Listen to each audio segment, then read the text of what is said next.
I married a billionaire and thought I had it all. Until the day my best friend showed up at our anniversary party with a baby bump. Turns out, she wasn't just carrying twins. She was carrying the truth about my past that would destroy everything I'd built on lies. If you love stories about secrets, karma, and jaw-dropping twists, you're in the right place. Hit that like button and subscribe, because this story gets absolutely wild. My name is Claire, and 3 years ago, I became Mrs. Dominic Ashford. Dominic wasn't just wealthy, he was obscenely rich. We're talking luxury hotel chains spanning from Paris to Singapore, a penthouse that overlooked the entire city, and a lifestyle I'd only seen in magazines. I was 32 when we met at an art gallery opening. I was coordinating the event, running around in my sensible heels, making sure the champagne kept flowing. And he was there in his tailored suit,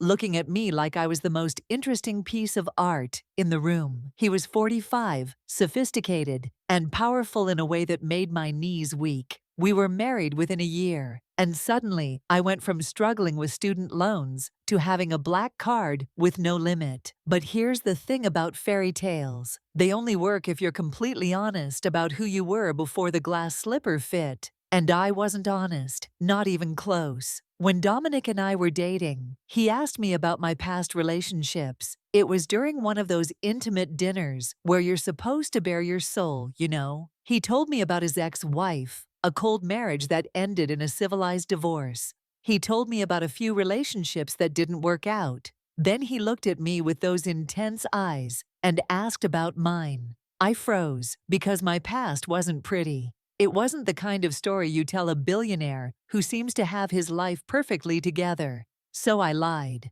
I told him I'd had a few casual relationships, nothing serious, nothing that left scars. I made myself sound simple, uncomplicated, easy to love. He smiled and kissed my hand, and I told myself it was fine. The past was the past, right? Wrong. So incredibly wrong. 2 years into our marriage, I met Gabrielle at a wellness retreat in Sedona.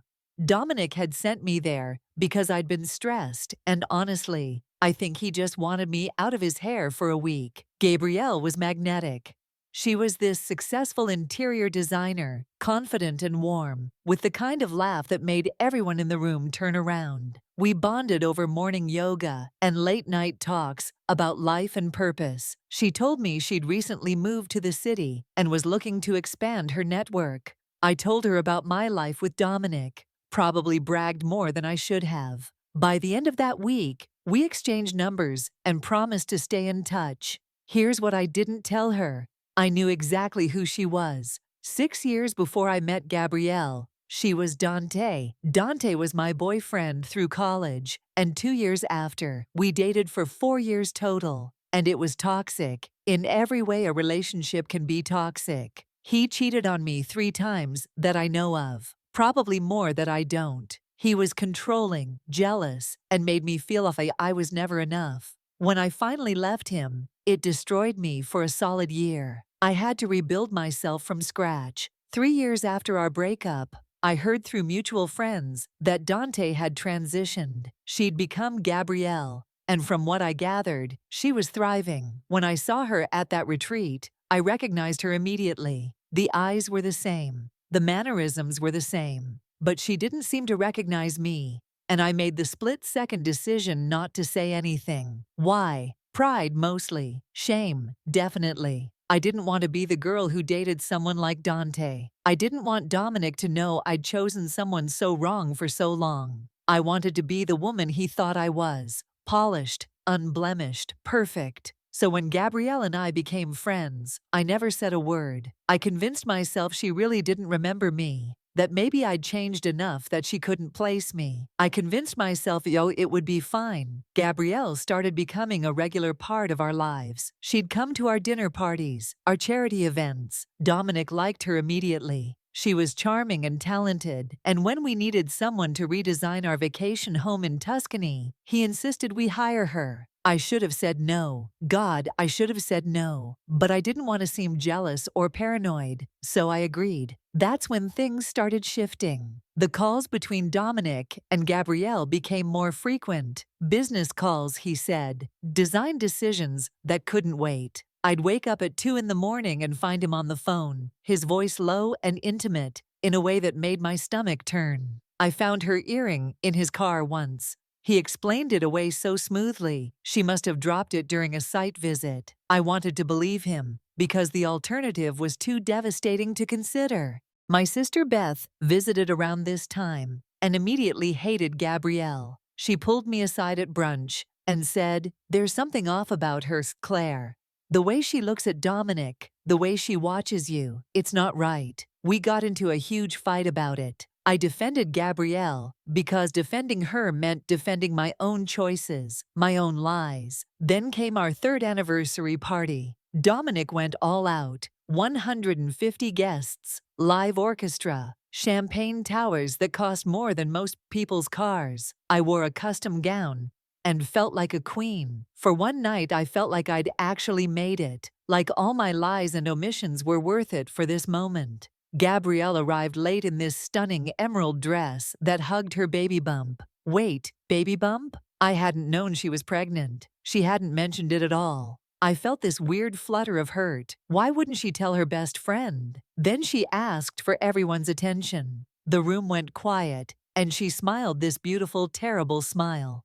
"I wanted to share some exciting news with all of you," she said, her hand resting on her stomach. "I'm pregnant with twins." The room erupted in congratulations. I started to move toward her, confused but ready to celebrate, when she reached out and touched Dominic's hand, my husband's hand, and she said clear as crystal, "Dominic and I wanted you all to know that we're starting a family together." The room didn't go silent immediately. It took a moment for people to process what she'd said, for the implications to sink in. But I understood instantly. Everything clicked into place. The late-night calls, the earring, the way she'd wormed her way into our lives. My vision tunneled, and I couldn't breathe. I remember screaming, actually screaming, "What the hell is happening?" In front of everyone. Dominic stayed calm, which somehow made it worse. He took my arm firmly and said, "Let's discuss this privately, Claire." He led me to his study while our guests whispered behind us. I was shaking so hard I could barely stand. The moment the door closed, I lost it. I screamed at him, called him every name I could think of,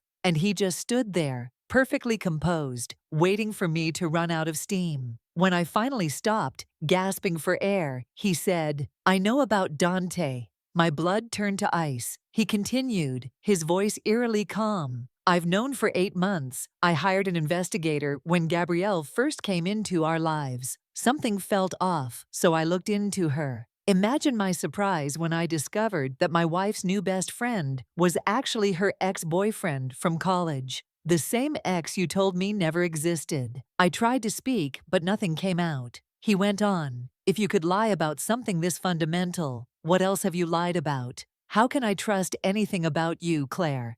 Gabrielle helped me see that. That's when Gabrielle walked in. She didn't knock, just entered like she owned the place, which, I guess, she was about to.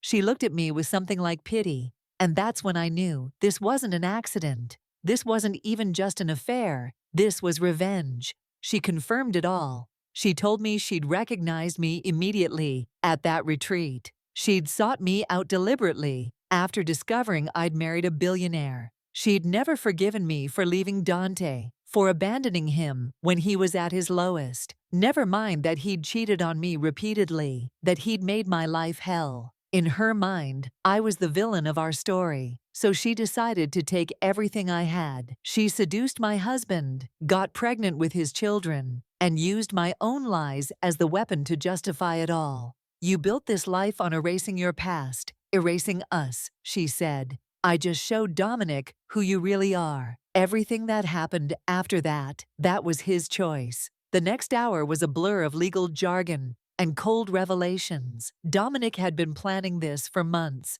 He'd had his attorneys review our prenuptial agreement, the one I'd signed without reading carefully because I was so dazzled by the idea of marrying him. It was ironclad. I got almost nothing. The penthouse? His name only. The cars, the jewelry, the credit cards, all his. I had 30 days to vacate the premises. He and Gabrielle would raise their twins in the home I'd decorated, in the life I'd built. He looked me in the eyes and said, "You should have been honest, Claire. Honesty is the only thing I demanded from you, and you couldn't even give me that." Within 3 days, the story had leaked to every tabloid and gossip site. Billionaire's wife hid secret past, lost everything in shocking betrayal. My face was everywhere, and the comments were vicious. People I thought were my friends stopped returning my calls. Turns out, they were never my friends. They were Dominic's connections, and they followed the money and power. My social media became a war zone.